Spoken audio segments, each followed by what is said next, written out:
Welcome to iRise Conversations with Joan.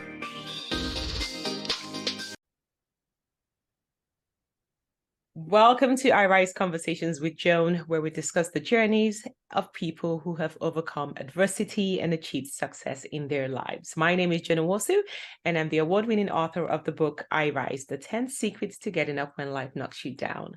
Today, we have an incredible guest with us. Her name is Kristal Klear. She is not only an entrepreneur, but she's also a certified trauma coach. You all know I love trauma. She's a published author and a licensed pastor. Her journey and work are truly, truly inspirational. As the CEO and founder of the Rock, Paper, Scissors Foundation, Kristal has dedicated her life to supporting individuals who have experienced various forms of abuse, including physical, mental, sexual, emotional, as well as human trafficking. Through her company, she aims to restore people from brokenness to wholeness, empowering them to create a brighter future. Welcome, Kristal, to the show. Hi, guys. Thank you. I love that. iRise. I love that. That's so powerful. Thank you. Thank you. Okay, so tell us a little bit about your personal journey and how you became a trauma coach now trying to heal the world. So well, I like to say that life threw me some balls that I didn't see coming. And when it did, I had to learn how to step up to the plate and play the game. And I start realizing at a very young age that whatever was happening to me outside of my parents' consent and the things that I was experiencing, that there was no way that I was going to let this little person die. So I'm a survivor of childhood sexual abuse. And not only am I a survivor of childhood sexual abuse, I also overcame domestic violence. I've overcome sexual assault in the form of rape, verbal abuse, with the mental health journey, anxiety, depression, suicide attempts. So you're hearing all these things where there were traumas. And I had to learn how to really just I couldn't do anything about the cards that were dealt to me. So I had to learn how to play the game because I started finding myself kind of being a victim in my own storm because it was almost like every time I turned around, I felt like something was happening. And it felt so unfortunate, but I knew that there was purpose on my life. So even though I was getting knocked down, even starting at a young age, I knew that there was something so much bigger and greater about me. So now, even though I've experienced these things, I still realized that these things were the things that were defined me, and they were used to help set you guys that are watching free, because if I can do it, you can do it, right? So it's really easy to tell someone how to get over something, but tell them how to get through it. And so I feel like that's the conversation we're going to have today, to empower you wherever you are, whether you're in the beginning journey, whether you never ever addressed it. I'm a firm believer you walk through it and not around it. You go directly through it. And once you're not in denial, you can only be your sick as your secrets. So once you're not in denial, he can't heal what you don't reveal. So until you're able to show your scars and your pains and the things that you put a Band-Aid on, pull the Band-Aid off and let the parts that you thought were healed reopen, because there's really infection in there, you will never, ever be able to step into your true journey, identity, destiny, even be able to connect in relationships, work relationships, a relationship with a spouse, a relationship with family, because everything will be heard and seen through the lens of trauma. Wow. Yeah. And so that's that's what I feel. And that's what I've done. I've done that. I refuse to believe that the things that I've experienced is who I am. I refuse to believe that they're going to stop me, that I'm not going to be successful, that my life's not going to be good. I refuse to accept that, even, you guys, when it's painful. It's hard. Healing is harder than the abuse, the words that are spoken over you, the narcissistic relationship, the lies that you're told, the dysfunction of your family members sometimes, the daddy that walked out on you and left you for another family, and you were sitting there waiting on the curb for him to pick you up. The mama that was beat up so bad on the inside and emotionally abused to the point that she couldn't even emotionally raise you. And then now you have no emotional intelligence and you're neglected. The grandmother that spoke words over you like, you too chubby, you too big. these things. No, seriously, you're too big, you're too chubby. And now you have this complex in your body, shaming yourself in front of your own spouse. The person that did what they shouldn't have done to you and took advantage of you sexually, and now you're drinking yourself to sleep because you don't want to have to sleep with your spouse. The real stuff. That's the stuff we talk about. I go deep. I forgot to tell you that. I I'm can not tell. I'm like, whoa, you're let's go. We gonna do this. Let's go. You you're know? serving it hard. But these are like truths that people don't want to face. Like it's for a lot of people, it's just better to keep that under the rug and just keep pretending through life. But like you said, a lot of this stuff is holding people back. Like as you were going through your story, I'm like, I could relate to a lot of what you said. And I know a lot of people can relate to it, but there are even things in my life that I haven't been able to speak about. And when you said you're only, I can't remember how you said it, as you You're were sick as your secrets. oh my God, you're sick as you're sick. I'm like, I'm sick. Yeah. I'm still sick. I'm still Let's stop them and challenge them really quick because I just felt this. When I heard you say that, this is someone that you guys admire, that you love, and that you listen to on a regular basis. If she still has a secret that she feels that makes her sick, what's holding you sick? Aren't you tired of dry heaving? You can't even vomit because you're not willing to let it go. So in this moment, while we're doing this, we're not doing this just for you to listen. If you are not driving, grab yourself a notepad. This is what I would do. I'm gonna put on a coaching hat really quick. Grab yourself a notepad and a pen, and let's write the things down that you're hiding. And tell yourself that you're no longer going to play hide and go seek, but you're going to choose yourself to now come into the light because you can't stay in the dark forever. Do you want to ride with yourself in the dark, or do you want to turn the lights on so that you can actually shine bright? lights on. That is so powerful. And we've only just started. That is so powerful. And I think that that is the first step. If you can actually write it down, because it's there in your subconscious, your unconscious mind is there, it's just swirling, and it has you trapped. You're in bondage because you can't talk about these things. People don't understand, or there's a stigma around it, or there's blame, there's shame, there's all of this stuff holding you back. But I love what you said. Just grab yourself a notepad and just write it down. I think that is the first step to You deserve it. acknowledging, right? Acknowledging that you did go through this. And I love what you said. You can't just walk around it. You have to walk through it. Yes. And I think that is where that is so powerful, because a lot of people are trying to walk around it. And I'm also guilty. Like I already said that. I'm also guilty, but I see areas in my life today that I know as still results of my past trauma. I've done a lot of healing. And I love what you said. Healing is harder than what you've experienced. It is not easy. Everyone says, oh, heal. It is not an easy process. But if you don't go through the healing, then you're in darkness. And today we're hoping that we can turn the lights on. We're hoping we can turn the Light switch on. Yes, let's turn it on. Whew. Okay, so let's talk about trauma a little bit. I went through a lot of trauma myself, and you just told us quite a lot of the things that you went through personally. So how did you begin? Because I know you said from a young age, you knew that there was more. Your experiences does not define who you are. There's still greatness inside of you. How did you get to that point where you decided to go through your own personal healing? When is enough enough? Because like we already alluded to, there's a lot of people who've been through a lot and they're just hiding. They're like, no, I'm fine, I'm good. There's nothing wrong with me. Like my life is beautiful, I'm great. When do you know that no, you're still a result of the trauma that you're holding on to? When I realized that half of the problems I was experiencing in life, I was creating. When I realized that I was not healthy enough to hear out the filter of someone that was whole. When I realized that there was conflict in relationships, and as much as people liked me and enjoyed me, they wanted to feast from the healthy me because the poison me didn't do anything but ooze blood and ooze this bleeding all over them, and they didn't cut me. I was blaming people to cut me that weren't even holding the knife. I was a victim, but I never had got to the point that I was going to be victorious. I saw myself stuck in those situations, and I was stuck for a long time. I'll use this analogy. Sometimes women are pregnant, and they're pregnant with a child. And after birth, every woman bounces back differently. Some people have postpartum depression. Some people never bounce back. I was on the end of the spectrum where I was never bouncing back. I had already delivered, and I'm giving you an analogy. I had already, did things to get a career.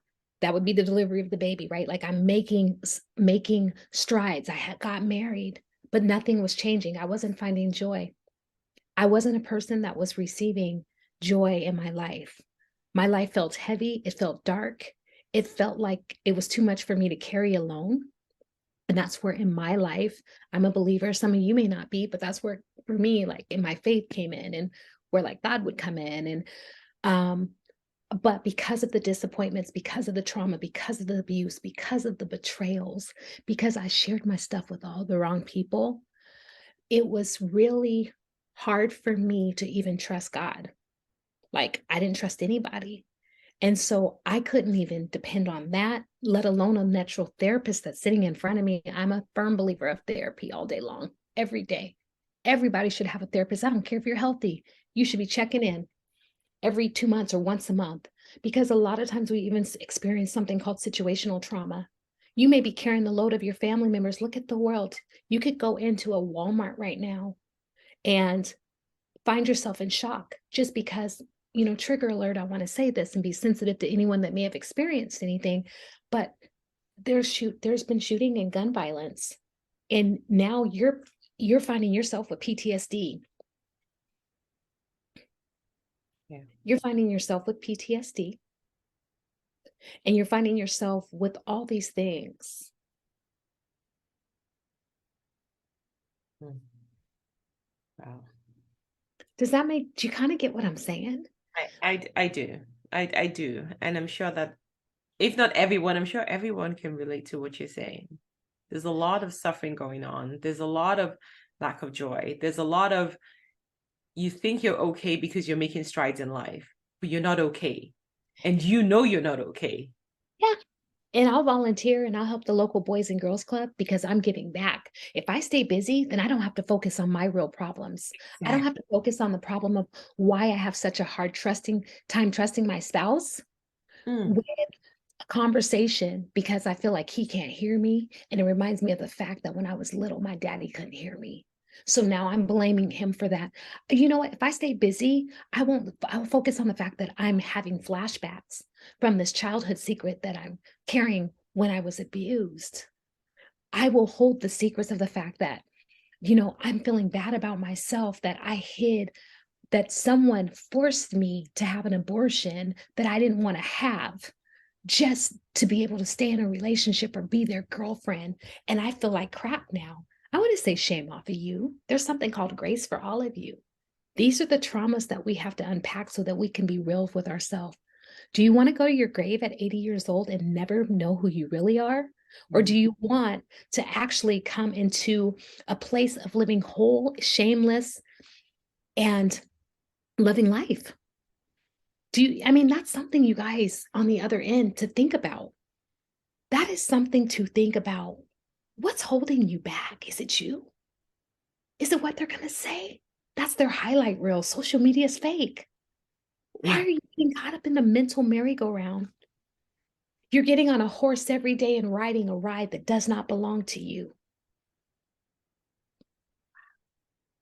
I love what you said about, do you want to stay brokenness or do you want to be whole? And I believe that we're all broken and the journey has to start. Hey, yes, I'm the first to admit this one right here. So broken, right? Well, we're all damaged, but we don't have to stay damaged. We do have the power and the choice to achieve wholeness.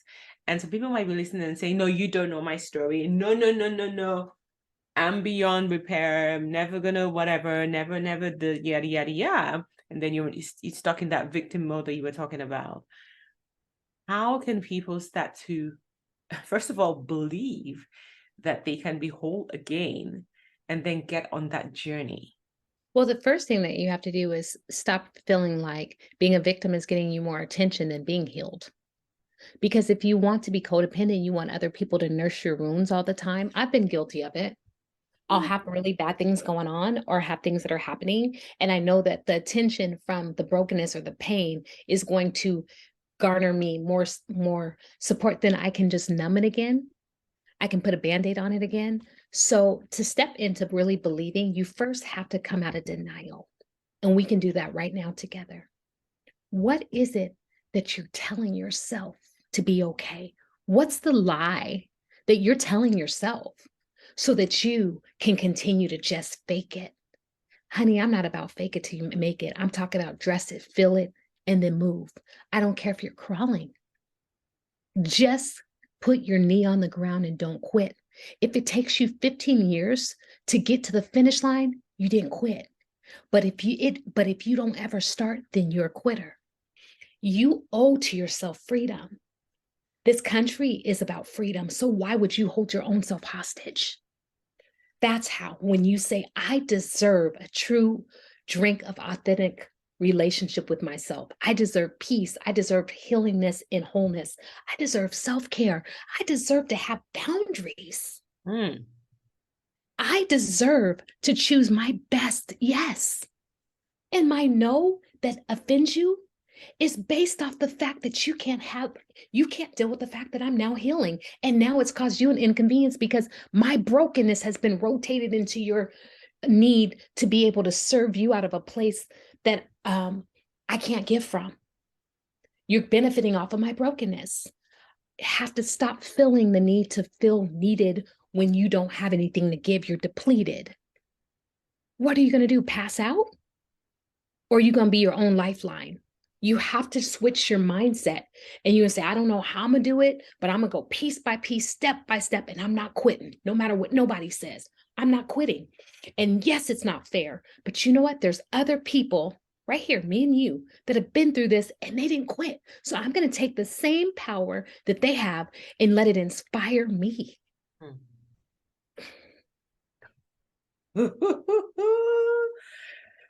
We're going hard today. Oh, you guys, I go hard. That's why I asked you how you knew about me. I am not fluffy. And look, my voice is soft and sweet. I know, right? But you're throwing out the punches. But these are necessary punches for people to realize that you can be healed. You can be whole. Being broken is one thing. Staying broken, it's on you. You can no longer choose to stay broken. And I love what you said, feeding, just constantly whining to everybody, oh, my story, my this, my that. And you're feeding off that energy because everybody's feeling sorry for you. And yet you just stay in that victim mode forever. No, you need to choose yourself. You need to have a relationship with yourself. You have to know yourself. And I like what you said. Like sometimes it is selfish. You have to choose you. You have to go through your own healing and make sure that you believe and that you deserve to be whole, because we all deserve it. And get yourself a life coach, get yourself a therapist, get someone that'll sit in those pockets with you that won't enable you, but will love on you where you're there, but also make you accountable. And also they can see your blind spots. That's what they're there for, is to see your blind spots. Yeah. Because we all like those people who can see our blind spots but never tell us about it. So you're just like, oh, I'm perfect. No, you're not. No, you're not. And as much as our friends and family love us, sometimes they're not the best people for this healing journey. So I love what you said about get a therapist, really getting someone who can help you, keep you in the, because did you see how my look went? I went through some experiences as a child, and when I would sit with my family and I say, oh, when I was younger, I went through this, they just kind of like, no, you didn't. I'm like, what do you mean, no, I didn't? How come you never told them? No, I'm sure it wasn't that bad. Who are you to tell me if it was that bad or not bad? These are things that are affecting my life today. So they try to downplay, minimize it. Oh, no, come on, it's not a big deal. It's fine, whatever. It's the past, move on. And then I'm stuck in, okay, I'm never going to tell anyone again. So again, it goes back into the bucket of secrets, and it's there just holding me back and ruining my life and showing up in other different ways in my future relationships at work and things I want to do in my life. So I really want to encourage everyone today, anyone who's listening, there's a reason why you're listening to this particular episode today. Maybe it's time for you to get your own healing, to get started on your own journey to wholeness. Do not take this for granted. Do not let today end without taking some action. Some of the things that you've already started with. Go get that journal and start writing things down. Today, get my book. It's okay for me to say that. Absolutely. Get my book. And when I'm saying that is because in this book, I talk about going through a divorce publicly, That caused me a lot of shame. I didn't know who I was. I was like, who are you when the ring comes off, Kristal? I talk about the sexual assault. I talk about the suicide attempts. I talk about all these things, you guys. And I give you questions to work with it. And you hear my voice around not freely being given love, but having to earn it. Like my mother, she's amazing. But her thing is, what are you looking like? What you got on? Oh, you did this. It is not freely given for who I am. And so that behavior as a mother, I have a daughter, she's 18 years old now. She's graduating in a month or two, no, in 2 weeks. And my baby, she's like, Mom, the way that you guys parent, sometimes we don't know who like, I just want to be who I am. You know what that is, you guys? We are a product of our environment. So get yourself some help. If you can't do it for you, do it for your baby girl, your baby boy, your grandkids. Decide that you're the cycle breaker. Like, don't stay in a place of complacency and just, well, our kids and our family, we're getting along now. This is how this works. Be the best version of you, the best version of your family, right? Absolutely. Rewrite the story, change the narrative. Color outside the lines. Yes. Like color the whole damn page. You do you. You do you. Listen, you do you, boo. So, oh, did I just turn off my camera? Lost my camera. Okay. So I know you talk about, I think there's a slogan where it says that you can't do anything about the past, but you can do something about the future. Absolutely. A lot of people are stuck in the past. And you can tell because they can't stop talking about the past. So it's constantly. I've been there. It's been me. It's been me. But I also want to say, in all fairness, one thing that I'm learning, because you guys know that I do work around mental health. We have a nonprofit, Rock, Paper, Scissors Foundation, a national nonprofit in 7 states. And we do work around human trafficking and mental health and all forms of abuse. But a form of real mental health is when people, this is where the grace card comes in. So when people are stuck in the past and they can't get past the past, a lot of times there is real mental health happening. So if that's the case and it's not the victim thing, we have to know the difference. And you have to be bold enough to say, I suffer this bad in silence so that we don't lose you. And then us as leaders have to know the difference. And we can't be shamed. Like, don't shame people so they can tell you. And so I love that you said that, because when I was doing some studying, that was something I saw, and that was important to me, like knowing the difference between the victim part of it and someone's truth. Does that make sense? Like, do you understand that? I feel like I'm supposed to say this. There's somebody that's going to listen to this, and I want to get here for you because I feel that you're here and you're coming. So this is what this looks like. When you can't stop yourself from crying unbearably, your mind is so heavy that it feels weighty, and you may even feel like you can't hear your own self, or you're hearing other thoughts very loud. Get help. It doesn't mean you're bad. It doesn't need to be shamed. And you tell someone you can trust. Everyone's not going to understand. And we have to get out of the place that we're calling people crazy and kooky in neuromedicine. Medicine may be good for you. Does not mean that you're not strong. You're not strong when you hide, but when you show who you are and you're vulnerable, that's when your strength is on a rise and is on display. So I just, in this moment, felt like for those that may battle with mental illness, because I have diagnosed with anxiety, depression. This is clinically diagnosed stuff, PTSD. I mean, I could get a medical card if I wanted to. That's how bad the PTSD is. I'm serious, like I could. And I have adult ADHD. And so now I talk about it. I talk about the ADHD because someone may be on here. And so some of these things, when you struggle with those things and you've had these traumas, it can really make it hard for you to heal because you don't understand yourself as much, because you already have so much going up here that you're already kind of stuck. And so that's why I'm saying that. And so I just wanted to thank you for giving me that moment to kind of go a different angle, because we may get someone that is really, really trying, but their mental illness is holding them down. Yeah, I love that. And I love what you also said about it's on the rest of us as well to stop using those terms. Oh, you're cuckoo, you're this, or trying to minimize what people are going through. And if you know that you do suffer from these things, like Kristal is saying, like speak to someone who you really care about, who you really trust, and get help. Like there's no shame in this anymore. Like we all need to heal. You deserve to be happy. You deserve to be healed as well. Get the help that you need. There's help available. There is help. And so I just want to go back to this focusing on the past versus focusing on the future.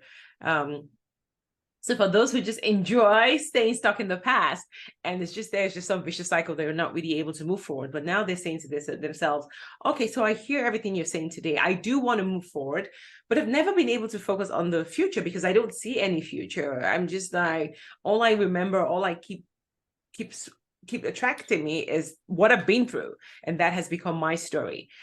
What are some tools or tips that you can share with people on how they can focus on something, on not their past, but on the future that they actually want and desire?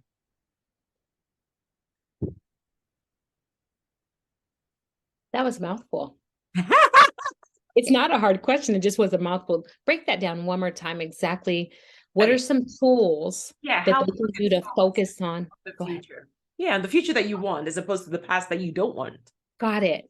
So the first thing that you want to do is you want to do a self-inventory. Okay. And so I would tell you and challenge you to sit with yourself and say, am I happy? What makes me happy? What does not make me happy? And do I feel like there's hope in my future or I'm stuck? So ask yourself those questions honestly, don't lie to yourself and try to make yourself feel better. Like that's not going to work. That's great. That's fraud. And so that would not be real.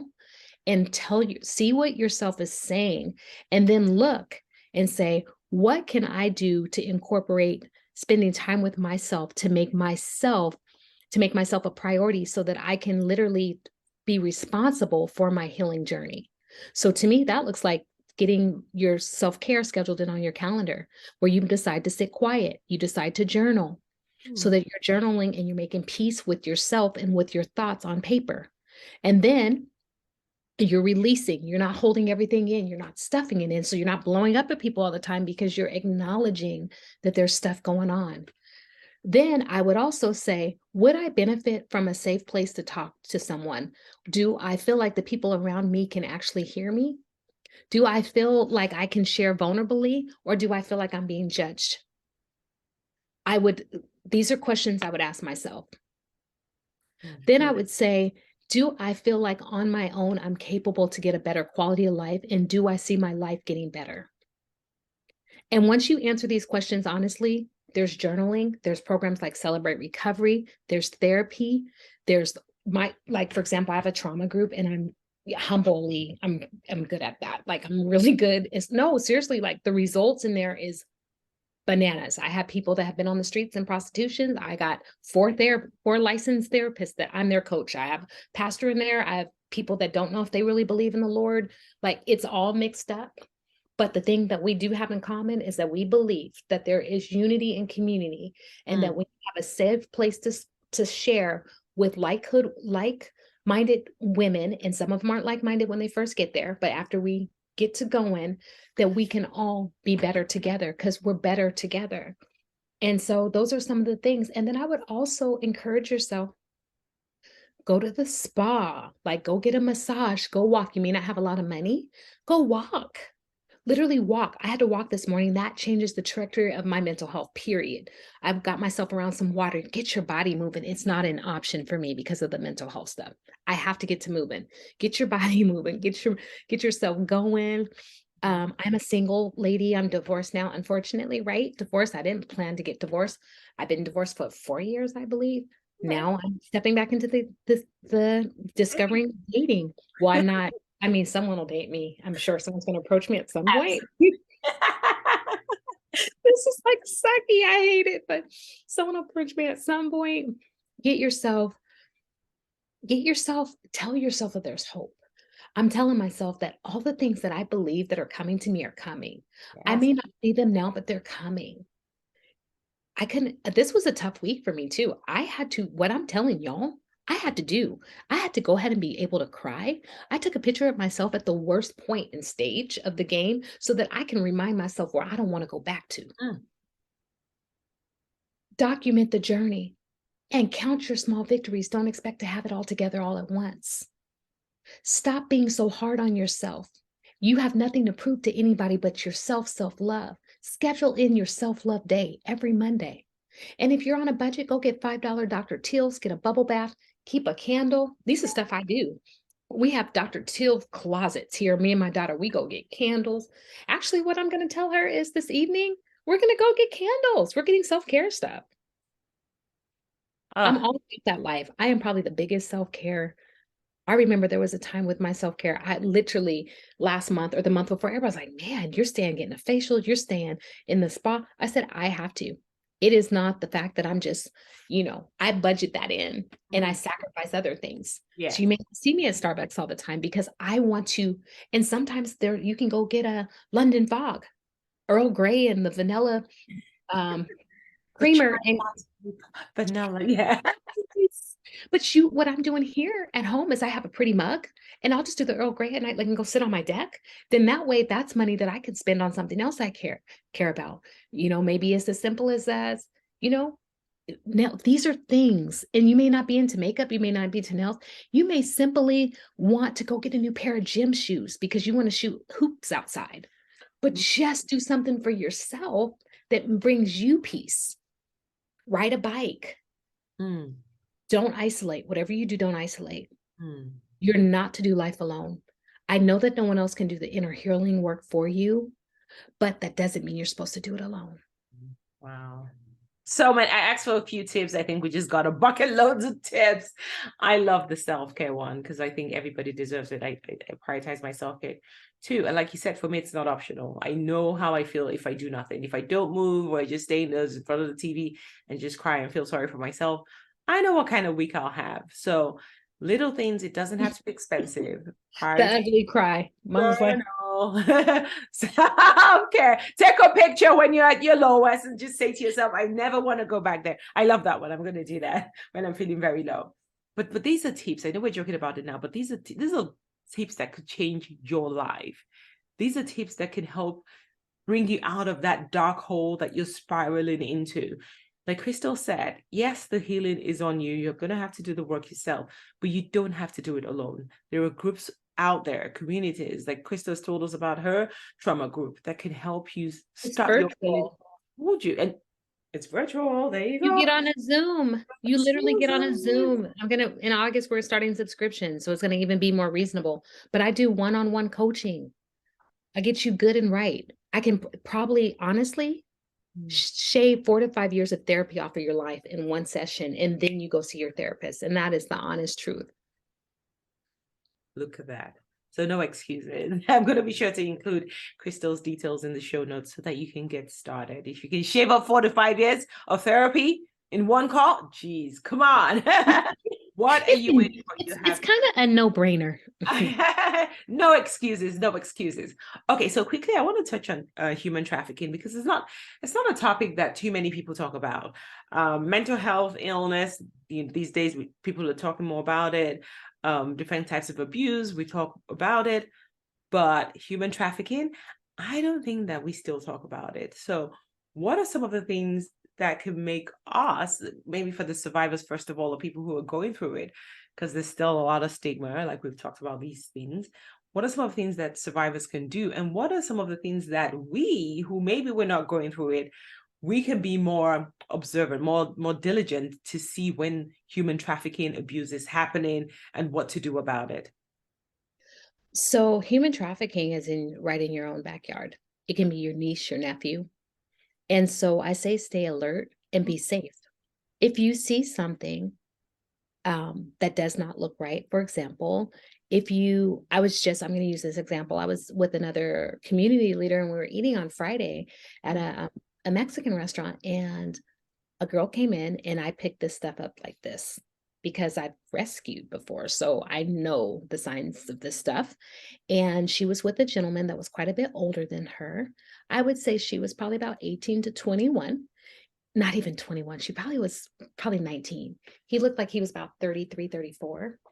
I could see from her body language that she was in a posture of performance and that she was the up girl. And she had the tat that was branded right on her neck. So a lot of times, we're not assuming everyone that has a tattoo that that's the case, but there's something where they brand you and stamp you. Yeah. And he introduced to a friend, it was a male friend, and it was a false sense of joy. You could see in her eyes that she had been going through, and you knew at some point in the game that she had been introduced to some type of a drug. And with that being said, I looked at him and I said, she's being trapped. Like, I know she's being trapped. Like, I know this. Like, my gut, my alarm goes off. He goes, I thought it was kind of weird when you see a girl. I mean, I've seen girls that are getting in and out of cars that are been at a nail shop and they're getting, someone maybe yelling at them or talking to them aggressively. You can tell they don't want to be there. They look like they're being controlled. Mm. Those are things that are happening. When you see your teenage daughter coming home with, a lot of new shoes from school and she has a boyfriend, but her boyfriend's having her turn tricks with his friends, those are the early stages of coercion. Because what they do is they groom you. They'll send somebody in to your restaurant. You can be 16 years old working at Denny's, finding out everything you like for 8 months. An older couple that will look nothing like a trafficker, then they bring him and you meet him. You're gone in a month with him and you never come back. Then there's just the flat out, people are going to the mall. They look for women or girls that have low self-esteem, that have been coerced. I mean, not coerced, but that may have daddy issues or different things. They look at them directly. And guess what they do? They compliment them. They try to, hey, go skating with me tonight, do different stuff. They never come back. I can tell you of a story of a young guy. He had ran away from home. And the reason he ran away from home is he was in an abusive house and he got sick of it. So a gentleman would pass by for about a month and see him. You're still on the street, kid? Toss him a McDonald's burger. You still on the street? For about 3 weeks. Then he said, hey, come back home with me. You still on the streets? You can come live with me. And guess what he does?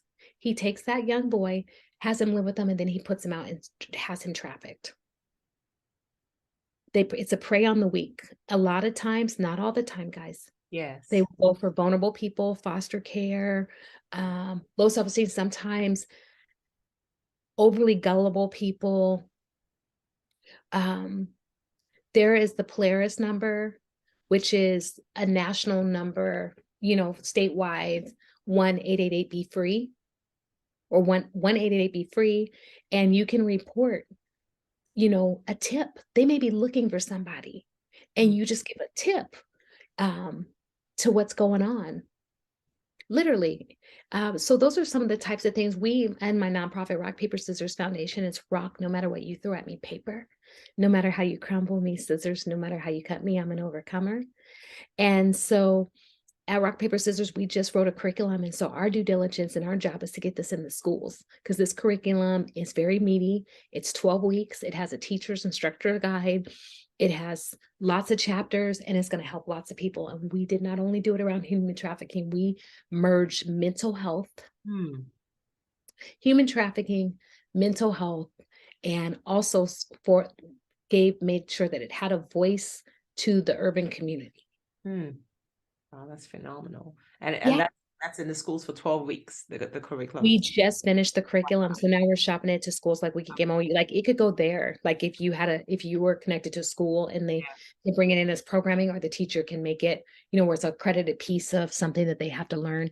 We partnered with the best. It was not a cheap thing. This was very expensive. We partnered with the best to make sure that we highlighted and told the story and that we made sure that it was not only good for BIPOC and African American community, for everybody. So in our curriculum, you're going to see Cambodian, you're going to see Hawaiian, you're going to see Mexican people, you're going to see African American people, you're going to see Caucasian, all through the book. On a regular, you're going to see redheads, you're going to see tall, you're going to see thin, you're going to see people that have different beliefs. You're going to see all this because everyone needs to be represented and everyone needs to feel that they are getting information that is going to pertain to them, not to someone else's story.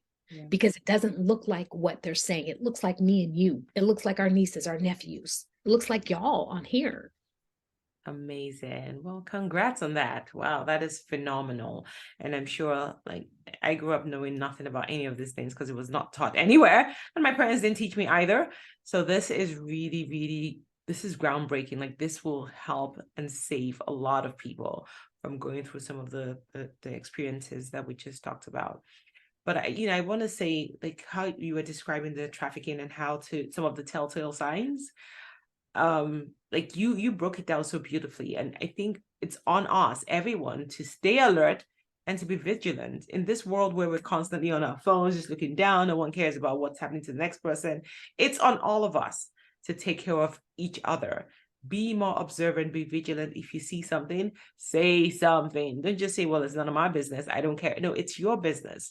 We are our brother and sisters keepers, and we need to Yes. stop this, because that's just mean people who are preying on the people with low self-confidence, people who are going through whatever they're going through in life. I think that's very unfair. And if there's a role that we can play, then we all need to own up and really play that role. So thank you for describing what it looks like, because I wasn't too sure. I was like, I'm not quite sure. I've seen too many trafficking cases. It's not as prevalent as some of the other things, but the way you described it, I'm sure everyone can easily, just look around. If you see a younger girl or younger boy with an older person and this body language or they're stamped or whatever, then maybe you want to do something about it. So thank you for sharing that. Thank So you. we're almost out of time, but I really want to go back to where we started from, where everybody's going through trauma. Everyone has been through some form of trauma and needs to heal, but not everyone has started that healing journey. Like, I dare say most people haven't even started on that journey. And there might be people who are listening today saying, yeah, I want that healing, but I'm not ready. I'm not ready to take this bold step. I'm not ready to call a therapist. I'm not ready to buy your book, Kristal. I'm not ready to talk to you one-on-one. I want to do something, but I'm not ready. What advice do you have for people who are just stuck? People who their lives haven't moved forward, where they have become, like you said, we are the result of our environment, our experiences. They're just stuck in. It's very simple. Discover your why. Once you discover your why, you'll figure it out in your timing. You have to decide that you're worth it. It may not be this year, maybe next year, but once you get ready, plug in and do the work. You got to discover your why it's worth you to heal. Because if you don't know why you're doing it, then you're not going to do it because it's hard. It's very simple. It's up to you. You can't tell them or say anything to them to make them heal. I can't do anything but tell you how I'm doing it and what I would do to push you. But you have to choose that you're willing to sit with yourself and be uncomfortable with the things that you've experienced or the things that you've allowed to happen or the things that happened against your will.